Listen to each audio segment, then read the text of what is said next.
લડાઈમાં જનજાતીય સમાજનું શું યોગદાન છે એ વિષય પર બોલવા માટે આજે આપણી આ કોલેજમાં નવયુગ કોમર્સ ને મને અહીંયા બોલાવ્યા તે બદલ તમારો સૌનો હું શરૂઆતમાં જ ધન્યવાદ વ્યક્ત કરવા માંગુ છું.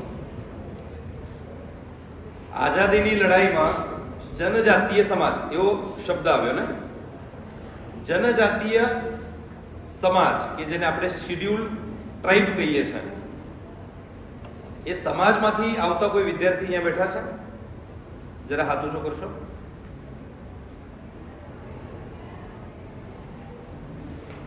અચ્છા, ક્યાંથી આવો છો તમે? પર્વત ગામ. બીજા તમે? અચ્છા, હવે જનજાતીય સમાજમાંથી આવતા વિદ્યાર્થી 2 થી 3 જ છે અહીંયા, એટલે કદાચ આપણને જનજાતીય સમાજની પરંપરાઓ શું છે, એમની બોલી શું છે, એમની સંસ્કૃતિ શું છે એ વિશે માહિતી નહીં હશે અથવા ઓછી હશે. એના કરતા અગત્યનું કે આપણે જાણવામાં કોઈ રસ નથી કે અમારે શું લેવા દેવા જનજાતીય સમાજે આઝાદીની લડાઈમાં, સ્વાતંત્ર્ય સંગ્રામમાં શું યોગદાન આપ્યું, એનાથી મને શું લેવા દેવા છે. આ જનજાતીય સમાજ શું છે, એનું ચિત્ર શું છે કે તમે જોયું હશે ભારતમાં જે બોલિવૂડ ફિલ્મો જોવો છો ને બધા, એમાં મોટા ભાગે એવા સીન આપણે આદિવાસી સમાજ કહીએ છીએ સાદી ભાષામાં, જનરલ ભાષામાં. તો આદિવાસી આ શબ્દ ઉચ્ચારીએ તો આપણી નજરો સમક્ષ શું ચિત્ર આવે છે? અભણ લોકો હશે, જંગલમાં રહેતા હશે, હે, અને માણસને ખાતા હશે, એવું આવે. તીર કામઠા લઈને આવે. બોલિવૂડની ફિલ્મોમાં ઘણી એવી પિક્ચર્સ, મૂવીઝ છે, મને એનું નામ અત્યારે યાદ નથી, કે શું બતાવે સીન કે શહેરોમાંથી, મુંબઈ, બેંગ્લોર જેવા શહેરોમાંથી યુથ આઉટિંગ માટે જાય, જંગલમાં એની ગાડી બંધ પડે, જીપ બંધ પડે, અને એમાંથી 2-4 સભ્યો રસ્તો ભૂલાઈ જાય અને જંગલમાં પહોંચી જાય. એટલે એને સામે આદિવાસી સમૂહ દેખાય કે જેને ચહેરા પર પેઇન્ટિંગ કરેલી છે, ઝાડના પત્તા લગાવેલા છે અને ડાન્સ કરે છે, હે ને? અને પેલો જોઈને ડરી જાય છે. હવે એને ઉચકીને લાકડા પર બાંધીને લઈ જશે અને શેકીને ખાશે. આવું જોયું છે? તો શું આ આદિવાસી સમાજ, જનજાતીય સમાજ, શેડ્યુલ ટ્રાઇબ એવો જ સમાજ છે? પણ આપણા ત્યાં જે માહિતીનું આપણું સોર્સ છે એ બોલિવૂડની ફિલ્મો છે, મીડિયા છે, અને અમુક કોઈને પુસ્તકો વાંચવામાં ઇન્ટરેસ્ટ હશે તો એ પુસ્તકો છે. દુર્ભાગ્યે આપણા ત્યાં જે ફિલ્મો બને છે, આપણા ત્યાં જે સાહિત્ય લખાય છે એ બાયસ છે, પક્ષપાતી છે. એટલે ભારતમાં જેની જનસંખ્યા 10% છે, આખા ભારતમાં જનજાતીય સમુદાયની જનસંખ્યા 10%, કુલ આબાદીના 10% જનજાતીય સમાજ ભારતમાં રહે છે, જેના વિશે શહેરોના લોકોની ધારણા એવી બની છે કે આ સમાજ અશિક્ષિત સમાજ છે, આ સમાજ પછાત સમાજ છે અને જંગલી હોવું. હવે તમે બધા જ પોતાને એક પ્રશ્ન પૂછજો. આ દરવાજો બંધ કરો, એવું તો પેલી બારી પણ બંધ કરો. તમે પોતાની જાતને પ્રશ્ન પૂછો કે જ્યારે આ શબ્દ નજરો સામે કાનો પર પડે છે કે જંગલી, આ શબ્દ જંગલી આપણે કયા સંદર્ભમાં ઉપયોગ કરીએ છીએ? કે તું તો બહુ જંગલી છો, એટલે શું? તું અસભ્ય છો. એ જ અર્થમાં આ શબ્દ વાપરીએ ને, હું જંગલી જેવી હરકત કરે છે, તો જંગલી એટલે અનસિવિલાઇઝ્ડ. આ પ્રકારની ધારણા આપણા મગજમાં બેઠી છે. એના 2 કારણ છે. આપણે ક્યારેય જાતે સામે આવીને માહિતી મેળવવાનો પ્રયત્ન કર્યો નથી, અને જે લોકોને જવાબદારી હતી કે ભારતના સર્વ સમાજ પાસે આ માહિતી હોવી જોઈએ એ લોકોએ પહોંચાડી નથી. અને જે લોકોએ પહોંચાડી છે એ લોકો કોણ હતા? આદિવાસી. આ શબ્દમાં, આ અર્થમાં સૌથી પહેલા આ વિમર્શ રાષ્ટ્રીય ક્યારે આવ્યો? કે જ્યારે અંગ્રેજો ભારતમાં આવ્યા. વાસ્કો દી ગામા એ ભારતની શોધ કરી. એના પહેલા આપણે ખવાઈ ગયા. વાસ્કો દી ગામા આપણે બોલતા બોલતા એવું બોલીએ છે कि वास्को दी गामा ने भारत की खोज, उसके पहले हम खो गए थे, उसने आगे हमको खोज लिया. ऐसा था? ये वो तो आ खबर पड़ी. આપણને શું શીખવાડવામાં આવે કે वास्को दी गामा ने भारत की खोज की, उसके पहले भारत खो गया था. इसका यही अर्थ होता है. ऐसा नहीं था ना. लेकिन हमें हमारी शिक्षा पद्धति में क्या बताया गया कि वास्को दी गामा वहां से यूरोप से निकला, अपने जहाज में बैठा और भारत की खोज पे निकला. उसके पहले एक निकला था कोलंबस. वो भारत ढूंढते ढूंढते कहां गया? उसको लगा ये भारत है, इसलिए वहां के लोगों को उसने रेड इंडियंस कहा, है ना. तो कोलंबस ने अमेरिका की खोज की. उसके पहले अमेरिका भी खोया था. फिर वास्को दी गामा निकला पृथ्वी के उद्धार के लिए और उसने भारत की खोज की, है ना. फिर ये विद्वान लोग, यूरोप के लोग, जैसे अमेरिका गए, वहां पे माया और इनका, वहां की जो नेटिव जनजातीय प्रजाति, वहां का समाज था, उसको उसने रेड इंडियन कहा. उसको पता ही नहीं अमेरिका है कि भारत है. इतने तो वो बुद्धिशाली थे. वहां धीरे धीरे यूरोपीय लोग बसे. अब दूसरे के घर में कब्जा करना है ना, तो क्या बोलना पड़ेगा? ऐसे तो कोई अपने घर में आने नहीं देगा, तो पूरी दुनिया प्रश्न पूछेगी. तो इन उपनिवेशिक शक्तियों ने क्या किया? एक नैरेटिव विश्व भर में सेट किया कि ये जो इंडिजीनियस पीपल है वो अमेरिका के माया इनका हो या भारत का ये हमारा समाज हो, ये अनसिविलाइज्ड है, मूर्ख है, इसके पास कोई विज्ञान नहीं है, अंधश्रद्धा में डूबा हुआ है, हम इनको सिविलाइज करेंगे, इसलिए हमारा शासन यहां होना चाहिए. और उन्होंने क्या किया? जिस जिस देश में ये अंग्रेज गए, उस देश की मूल जो समाज था वहां का, उसको खत्म करने का इन्होंने काम किया. जहां जहां अंग्रेजों का शासन था, वहां की नेटिव प्रजातियां अभी 1 या 1.5% बची है. लेकिन भारत के संदर्भ में ऐसा नहीं है. भारत पे अंग्रेजों ने शासन किया, आक्रमण किए, षड्यंत्र किए, लेकिन 150-200 वर्षों के बाद और उसके पहले मुगलों के शासन के बाद भी भारत में 1% या 1.5% भारत का मूल समाज है क्या? नहीं है ना. तो ऐसा क्यों हुआ? ये लोग जिस जिस देश में गए 20, 30, 40 वर्ष के कालखंड में पूरे देश बदल दिए, वहां की संस्कृतियां बदल दी, और अंग्रेजों ने अपने विचार, अपना संस्कार, अपना कल्चर वहां पे लोगों के ऊपर थोप दिया. लेकिन भारत के संदर्भ में ऐसा नहीं हो पाया, क्योंकि प्रथम दिवस से ही हमने प्रतिकार किया. प्रतिकार किसने किया? भारत पर पहला विदेशी आक्रमण जिस दिन से हुआ, वो चाहे मुगलों के स्वरूप में हो और उसके बाद जिस परिप्रेक्ष्य में हम बात करने के लिए इकट्ठे हुए हैं, उन अंग्रेजों के परिप्रेक्ष्य में हो, तो पहले दिन से ही इनका प्रतिकार हुआ है. प्रतिकार किसने किया? तो हमारे पास निश्चित प्रकार के नाम हमको पता है. यदि मैं अभी किसी को भी पूछूंगा, या जनरली केवल आपका विषय नहीं है, हम पूछेंगे कि भारत को आजाद करने के लिए किन लोगों ने लड़ाई की, किन लोगों ने संघर्ष किया, तो हमारे पास कुछ गिने चुने नाम होंगे. जरा बोलिए 2-4 नाम. नेताजी सुभाष चंद्र बोस, सरदार वल्लभ भाई पटेल, भगत सिंह, राजगुरु, सुखदेव, या चंद्रशेखर आजाद. 20, 25, 30 नाम होंगे. लेकिन इन्होंने तो योगदान दिया ही है, लेकिन इसके साथ समाज का एक बहुत बड़ा वर्ग था जिसने आजादी के लिए अपना रक्त बहाया है. दुर्भाग्य से हमको उनके नाम तक नहीं पता है, और जो जानकारी है वो उल्टी जानकारी है. आदिवासी मतलब असभ्य, जंगली, अनसिविलाइज्ड, है ना. हम हंसते हैं उनकी परंपराओं पे, क्योंकि हमारे ऊपर अंग्रेजों ने काम किया है ना. हमारी थॉट प्रोसेस अंग्रेजों जैसी हो गई है. जो अंग्रेजी नहीं बोल पाता, ब्रिटिश एक्सेंट में बात नहीं कर पाता, मैकडॉनल्ड में जाके पिज्जा नहीं खा पाता, वो तो देहाती है, अनपढ़, गवार और जाहिल है. ऐसा ही है ना. हमें हमारे गांव देहातों के से जो लोग आते हैं, वो अंग्रेजी बोलने वाले लोगों की तुलना में थोड़े, समझ में आ रहा है मैं क्या समझाना चाह रहा हूं? ये किसी ने हमारे दिमाग के ऊपर काम किया है, गलत जानकारी हमें दी है.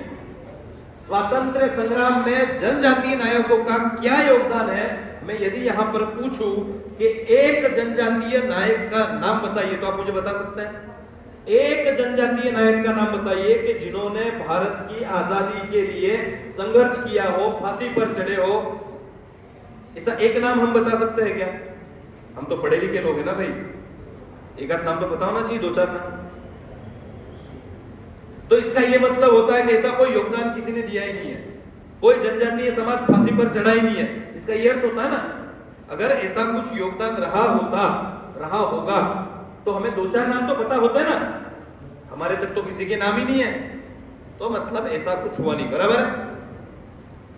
ऐसा ही होगा ना। यदि जनजातीय नायकों ने, जनजातीय समाज ने अंग्रेजों के विरुद्ध संघर्ष किया होता तो हमारी पुस्तकों में आता कि नहीं आता? आता ना। हमारी फिल्मों में आता कि नहीं आता? हमारे इतिहास के पुस्तकों में आता कि नहीं आता? हमारे चौराहे के नाम उनके नाम पर होते कि नहीं होते? ऐसा नहीं है, मतलब ऐसा कुछ नहीं होगा, हम तक आया ही नहीं। लेकिन ऐसा नहीं है, ऐसा नहीं है। आपने आरआरआर फिल्म देखी? कितने लोगों ने देखी? उसमें वो जो नायक है, हीरो है, उसका क्या नाम है? भीम, कुमराम भीम, है ना? सीताराम अल्लूरी, ऐसा एक साउथ इंडियन पिक्चर आया था, वो किसने, कितने लोगों ने देखा? अल्लूरी सीताराम राजू, ऐसा देखा? बिरसा मुंडा का नाम कितने लोगों ने सुना?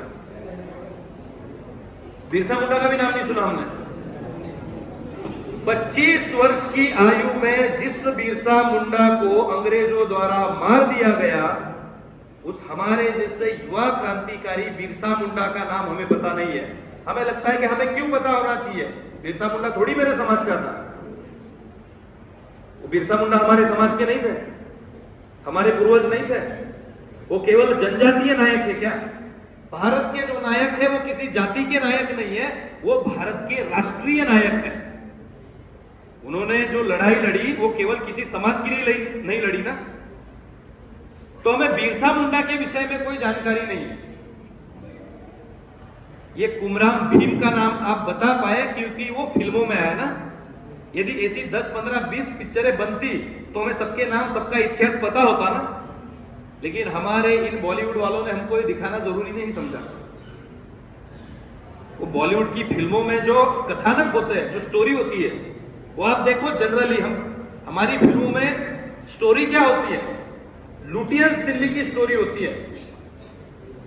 मतलब लुटियंस दिल्ली का जो एक छोटा सा समाज भारत का जो वेस्टर्न कल्चर में आके, इन्फ्लुएंस में आके उनके जैसा हुआ है, उसकी स्टोरी होती है।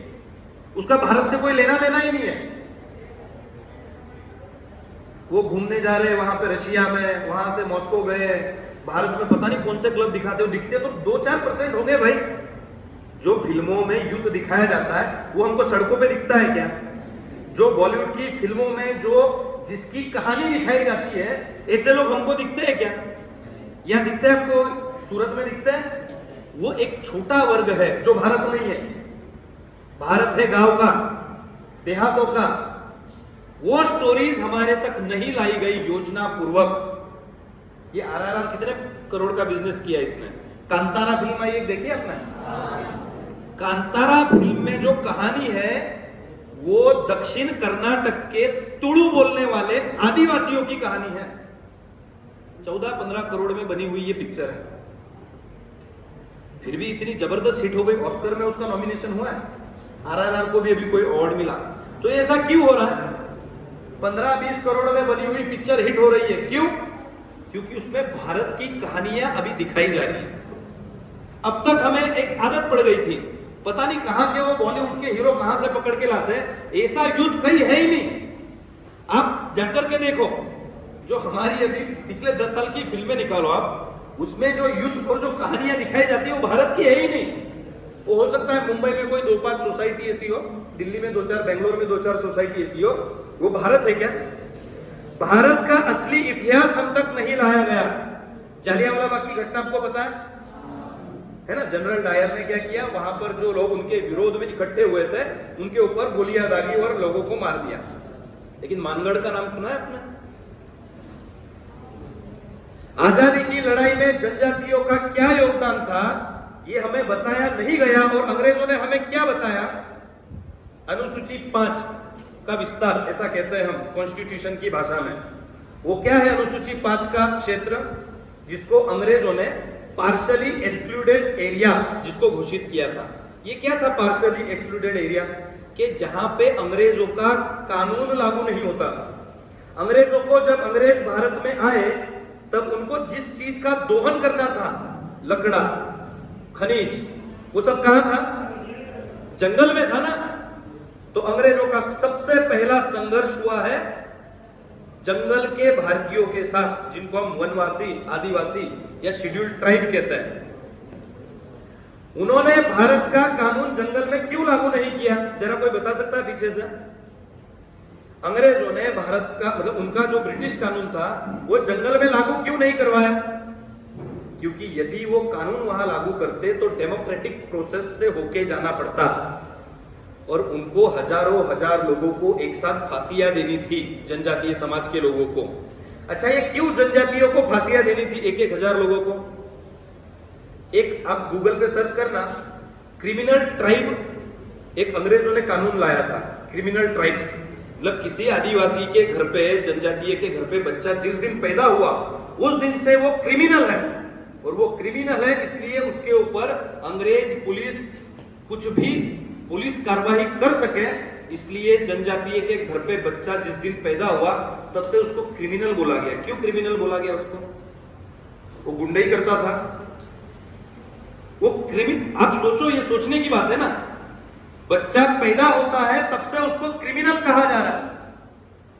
वो इसलिए कि ये जो क्रिमिनल ट्राइब है ना, वो वॉरियर ट्राइब थी। हमारी आजादी की लड़ाई में आपने देखा होगा कि शहरी विस्तार पहले गुलाम हुए, फिर उसमें से नेतृत्व सामने आया, समाज ने सपोर्ट किया और लड़ाई लड़ी। लेकिन जनजातीय जंगल क्षेत्र में ऐसा नहीं हुआ। पहले दिन जब इन्होंने आक्रमण किया, पहले दिन से ही पहले गुलाम हुए, फिर उनका प्रतिकार किया, ऐसा नहीं है। जिस दिन आक्रमण हुआ उस दिन से प्रतिकार शुरू किया। मैं आपको नाम बताता हूं जो आपने कभी सुना नहीं होगा। तिलका मांझी, नाम सुना है आपने? तिलका मांझी 1764 में अंग्रेजों ने क्या किया? एक बंगाल प्रेसिडेंसी में एक कायदा लागू किया, कानून लागू किया कि जो आपका उत्पन्न होगा खेत में, उसका आधा अंग्रेजों को देना है टैक्स के रूप में। उनको बीज नहीं दिए, परिणाम रूप क्या हुआ? वहां पे अकाल पड़ा। और आप सुनकर के हैरान हो जाएंगे ये आंकड़ा। उस समय बंगाल की पॉपुलेशन थी, बंगाल मतलब आज का बंगाल राज्य नहीं, उसमें आज का छत्तीसगढ़ भी आता है, उड़ीसा भी आता है और असम का भी कुछ क्षेत्र आता है। 4 करोड़ आबादी थी उस समय, और इन 4 सालों में आबादी रह गई 1 करोड़। कितने लोग मरे?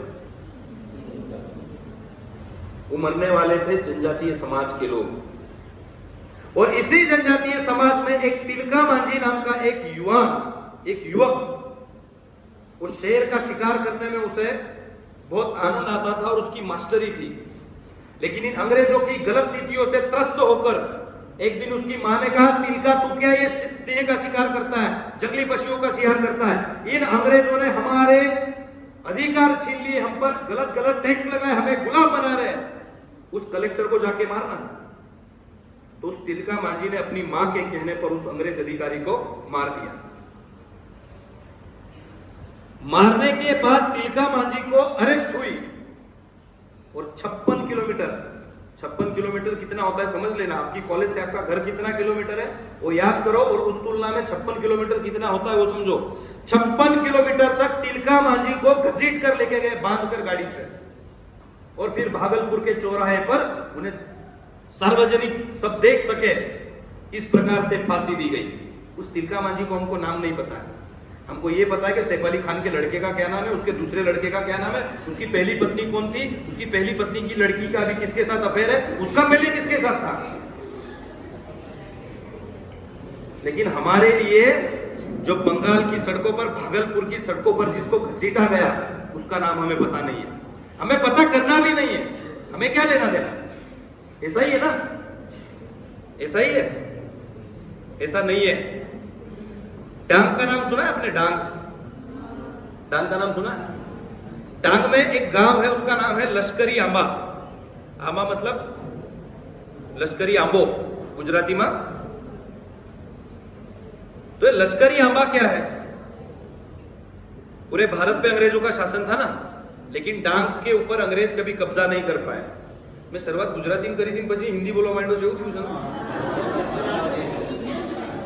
બધાને ફાવે છે ને? હવે ગુજરાતી બોલો કે હિન્દીમાં કન્ટિન્યુ રાખો? હિન્દી ઠીક છે. એટલે મને હમણાં રિયલાઇઝ થયું કે હું હિન્દીમાં જ કન્ટિન્યુ કરું છું. तो ये लश्करी आंबा क्या है? वहां पे अंग्रेजों की सेना डांग को ऑक्यूपाई करने के लिए आई, लेकिन कर नहीं पाई. भारत में, पूरे भारत में डांग ऐसी टेरिटरी है जिसको कभी अंग्रेज कब्जा नहीं पाए. और जिस पेड़ के नीचे, आम के पेड़ के नीचे अंग्रेजों का लश्कर तब खड़ा रहा डांग के राजाओं की प्रतीक्षा में, और उन्होंने एक एग्रीमेंट किया, लीज पर डांग लिया, लेकिन उसे जीत नहीं पाए. वो डांग हमारे दक्षिण गुजरात में है. वो लश्करी आंबा हमें पता होना चाहिए कि नहीं पता होना चाहिए? रानी गाइडिंगलियू का नाम हमने नहीं सुना. सुना है किसी ने? पूर्वोत्तर की एक रानी जिसने अंग्रेजों के विरुद्ध संघर्ष किया, वो रानी गाइडिंगलियू का नाम हमें नाम नहीं पता. जिसने गजनी के साथ संघर्ष किया, उस बेगड़ा भील का नाम हमें नहीं पता. रानी दुर्गावती जिसने औरंगजेब के साथ संघर्ष किया, उस दुर्गावती का नाम हमें नहीं पता. ये सब जनजातीय समाज के थे. अब ये जनजातीय समाज अनसिविलाइज्ड था, एक नैरेटिव है. हमारे भारत का सारा साहित्य, सारा धार्मिक साहित्य, सारी लोक वार्ता है. ये कहां की लोक वार्ता है? जंगल की लोक वार्ता है. हमारे ऋषि मुनि तप करने कहां जाते थे? रामकृष्ण कहां गए? गुरुकुल में. हमारे मुनियों ने, ऋषियों ने, तपस्वियों ने तप कहां किया? जंगल में. रामायण महाभारत कहां लिखी गई? कालिदास ने अपना साहित्य कहां लिखा? जंगल में लिखा ना. आज आप अभी भी, हम सूरत में रहते हैं ना, अभी भी जाकर के जो हमारे सूरत के आसपास दक्षिण गुजरात के जो डांग, वलसाड जिले हैं, वहां पे जनजातीय समाज है. भरूच के आगे भी है, नर्मदा में है. पूरा हमारा दक्षिण गुजरात जनजातीय बाहुल्य विस्तार है. वहां जाकर के देख लो, जिन बीमारियों का इलाज हमारे हाईली एजुकेटेड, स्पेशलाइजेशन किया है अलग अलग विषय में, ऐसे डॉक्टरों के पास जिन गंभीर बीमारियों का इलाज नहीं है, वो डांग में आपको ऐसा व्यक्ति मिल जाएगा कि आपकी गंभीर बीमारी जो 10-15 साल से ठीक नहीं हो पा रही है, वो 2 जड़ी बूटी निकाल के देगा, 3 दिन में आप एकदम टकाटक. तो उसके पास कोई विज्ञान तो होगा ही ना. बिना विज्ञान के ये संभव है क्या? लेकिन हमको क्या लगता है, इनको कुछ आता जाता है नहीं. आता जाता सब हमको ही है? एक ब्लॉकेज नहीं खोल पाते हमारे डॉक्टर, बाईपास करते हैं. ये बाईपास इलाज हुआ क्या? ऑप्शनल रास्ता हुआ. यदि किसी के हार्ट में ब्लॉकेज है, वो खोल पाए कोई दवा, तो वो चिकित्सा हुई ना. या वो ब्लॉकेज नहीं खुलेगा, हम बाईपास कर देते हैं. तो ऐसी भारत की चिकित्सा पद्धति है. ऐसे भारत के जनजातीय समाज के पास उसका नॉलेज है, लेकिन हमको उसकी माहिती नहीं है. अब मानगढ़ की घटना बता करके मैं यहां रुकना चाहूंगा. मानगढ़ में क्या हुआ था? सेम जो जलियांवाला बाग में हुआ था, लेकिन एक अंतर है. जलियांवाला बाग में जानकारी नहीं थी कि ऐसा कोई आक्रमण या ऐसा कोई अटैक अंग्रेजों की तरफ से होगा. मानगढ़ में तो बताया था कि यदि आप अंग्रेजों के विरुद्ध कोई ऐसा आंदोलन करोगे, इकट्ठे होगे, तो हम आपको मार देंगे. मानगढ़ गुजरात राजस्थान की बॉर्डर पे जो मोड़ासा जिला है, उसके बाद बांसवाड़ा करके एक जगह है. कोई है राजस्थान से? उस बांसवाड़ा में मानगढ़ करके एक स्थान है. वहां गोविंद गुरु नामक एक संत पुरुष हुए. हमारे संतों की तो परंपरा रही है कि देश के सामने तब की जो समस्या है उसका प्रबोधन करना, समाज जागरण करने का कार्य भारत के सभी संतों ने किया है. गोविंद गुरु नामक एक संत ने वहां के समाज को अंग्रेजों के विरुद्ध संगठित करने के प्रयास किए, और जो उनकी वो कर प्रणाली थी उसके विरुद्ध एकत्रित होने के लिए मानगढ़ पे जो यात्रा होती थी परंपरागत, वहां पे इकट्ठा होने का आह्वान किया, और वहां पे लोग इकट्ठे हुए. और सुनो, जंगल विस्तार है. जिस रास्ते से लोग जा रहे थे, समाज जा रहा था, जनजातीय लोग जा रहे थे, उसी रास्ते से अंग्रेज अपने हथियार लेकर के, तोप लेकर के, बंदूकें लेकर के जा रहे थे. मतलब इनको पता था जाने वालों को कि हम वहां जाएंगे तो ये हमें मार देंगे. फिर भी वो लोग वहां गए. इसे कहते हैं वीरता. और बता करके गए कि हम एकत्रित होंगे, तुमसे जो बिगाड़ सकते हो वो बिगाड़ लो. और वहां पे एकत्रित हुए। अंग्रेजों का आंकड़ा है कि 1500 से 2000 लोग वहां पे उस दिन मरे। कितने? 1500 से 2000 लोग। अब मैं आपको एक डेटा देता हूं।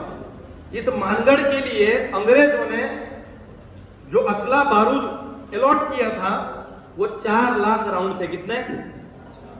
उसमें से 2 लाख जमा हुए बाद में। 2 लाख राउंड में 1500 लोग मरे होंगे ना, मतलब 2 लाख राउंड में 1500 लोग मरते हैं। अंग्रेज उन्हीं का रिकॉर्ड रखते थे कि जिनके नाम पर जमीन हो। सिद्धो कानो करके संथाल क्रांति आप सर्च करना जाकर के, 50,000 लोगों को मारा गया 3 साल में। सिद्धो कानो का 7 लोगों का परिवार था। 7 लोग, पूरे के पूरे 7 लोग आजादी के लिए बलिदान उन्होंने किया। लेकिन हमको ना सिद्धो कानो पता है, ना बिरसा मुंडा पता है, ना कुछ पता है। हमारा दोष नहीं है, दोष है इतिहास लेखन करने वाले उन अध्यापकों का, उन प्राध्यापकों का, उन इतिहासकारों का जो बिक चुके हैं। ये इतिहास सामने लाना कोई बड़ी बात नहीं है। बात यह है कि इन लोगों ने योजना पूर्वक ये इतिहास हमसे छुपाया, हम तक नहीं आ सके, उसकी योजना बनाई। तो आजादी की लड़ाई में जनजातियों का क्या योगदान है? तो जनजातीय समाज में एक नेता लड़ा और पूरा समाज उसके सपोर्ट में रहा, ऐसा नहीं है। पूरे के पूरा समाज, पाल चितरिया की घटना ले लो, कितनी घटनाएं हैं। यहां दक्षिण गुजरात की आपको 10-15 घटना मिल जाएगी, लेकिन उसका डॉक्यूमेंटेशन नहीं हुआ। डॉक्यूमेंटेशन योजना पूर्वक किया नहीं गया, क्योंकि एक निश्चित प्रकार के परिवार को आजादी का श्रेय देना था। कल सुभाष चंद्र बोस की जयंती थी। सुभाष चंद्र बोस के विषय हमें पता नहीं है, स्वतंत्र वीर सावरकर के विषय में ज्यादा पता नहीं है। हमें बस कुछ निश्चित चीजें पता है, क्योंकि हम लिखने वाले ये चाहते थे कि हमको कुछ ही चीजें पता हो, कुछ चीजें नहीं पता हो। लेकिन अब जब हम आजादी का अमृत महोत्सव मना रहे, पता है ना, हम आजाद हुए, हमने स्वतंत्र प्राप्त किया, उसको 75 वर्ष पूर्ण हुए। 2047 को 100 वर्ष पूर्ण होंगे। और हमारे प्रधानमंत्री ने आह्वान किया है कि 75 से 100, मतलब ये 25 वर्ष का कालखंड हम अमृत काल, इस रूप में हम इसे हमारा एजेंडा रखेंगे। तो हम भारत की अमृत जनरेशन है। जब भारत 2047 में अपनी आजादी के 100 वर्ष पूर्ण करेगा, तो भारत को लेकर के आपके कुछ स्वप्न होने चाहिए। और केवल स्वप्न नहीं होने चाहिए, उसके लिए योजना, रोड मैप भी होना चाहिए। भारत में 1000 समस्याएं होंगी, वो सारे देशों में होती है, उसको सॉल्व कौन करेगा? स्वामी विवेकानंद ने कहा, मेरा विश्वास भारत की आधुनिक युवा पीढ़ी में है। उसने नहीं कहा कि मेरा विश्वास भारत के राजनेताओं में है, भारत के प्राध्यापकों में है, भारत के न्यूज एंकर में है, भारत के इतिहासकारों में है। इतिहासकार तो बिक चुके हैं। हमारा सारा इतिहास वामपंथी लोगों ने लिखा है, जिनकी श्रद्धा भारत में नहीं है और जो भारत को तोड़ना चाहते हैं, भारत में गलत गलत नैरेटिव सेट करना चाहते हैं। भारत कभी एक देश नहीं था, जनजातीय अनसिविलाइज्ड है, भारत अनसिविलाइज्ड है। वास्को डी गामा ने भारत की शोध की और अंग्रेजों ने हमको शिक्षा दी। उसके पहले तो हम अनपढ़ थे। अंग्रेज आने से हमारे यहाँ पे अंग्रेज शिक्षा पद्धति आई। उसके पहले क्या हमारे लोग पढ़े लिखे नहीं थे क्या? तुम्हारे काका लिख के गए क्या रामायण महाभारत? ये प्रश्न हमें होना चाहिए। मैं कुछ कह रहा हूं, फलाना कुछ कह रहा है, ये भारत के युवाओं का स्वभाव नहीं होना चाहिए। भारत के युवाओं का स्वभाव होना चाहिए, मैं खुद रिसर्च करूंगा, मैं खुद जानूंगा सत्य क्या है।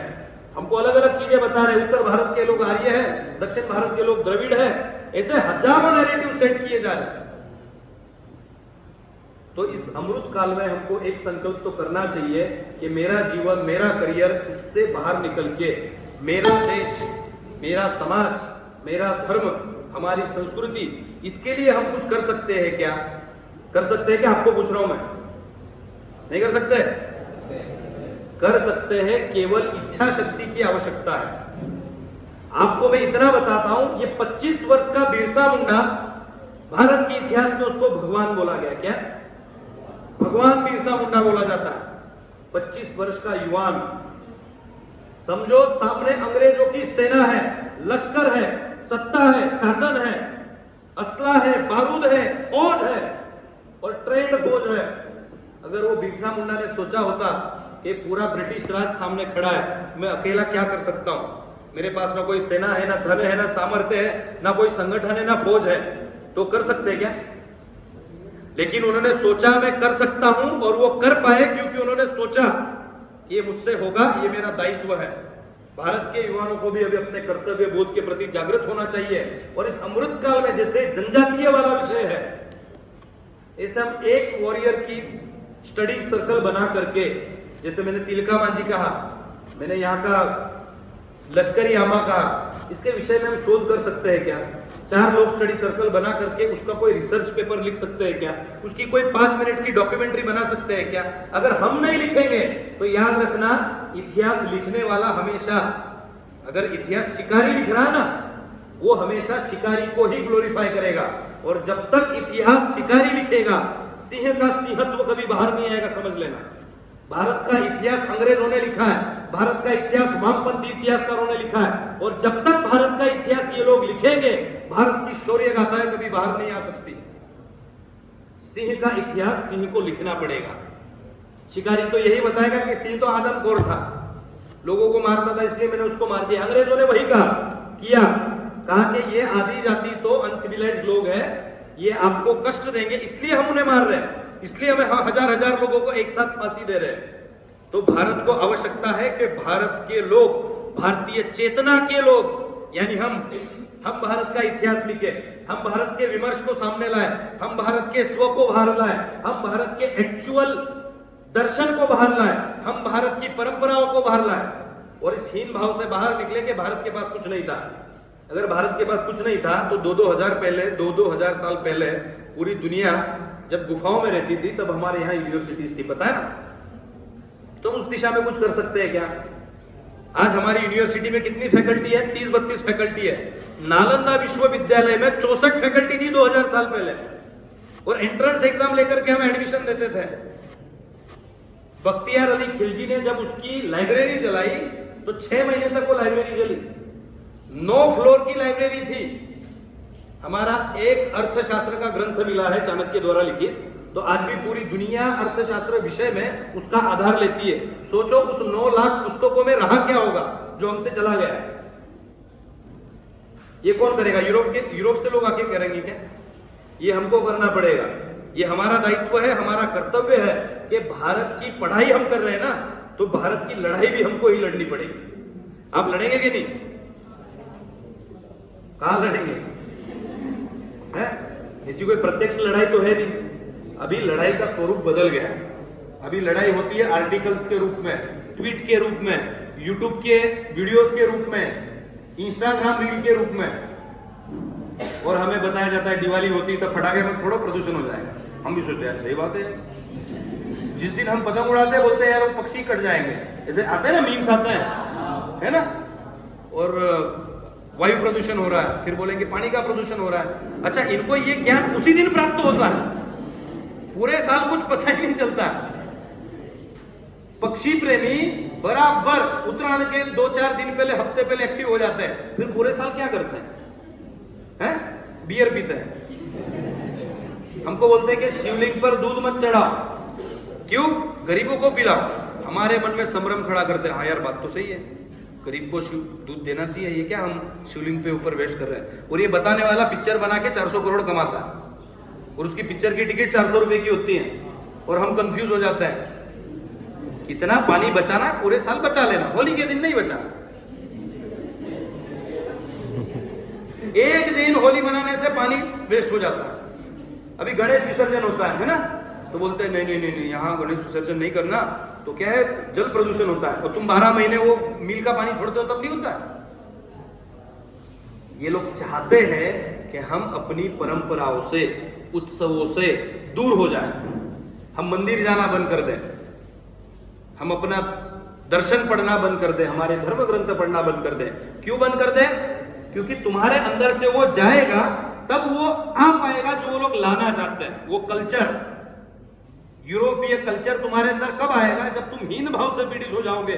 हमको बोलेंगे भगवान तो सर्वत्र है, फिर मंदिर क्यों जाते हैं?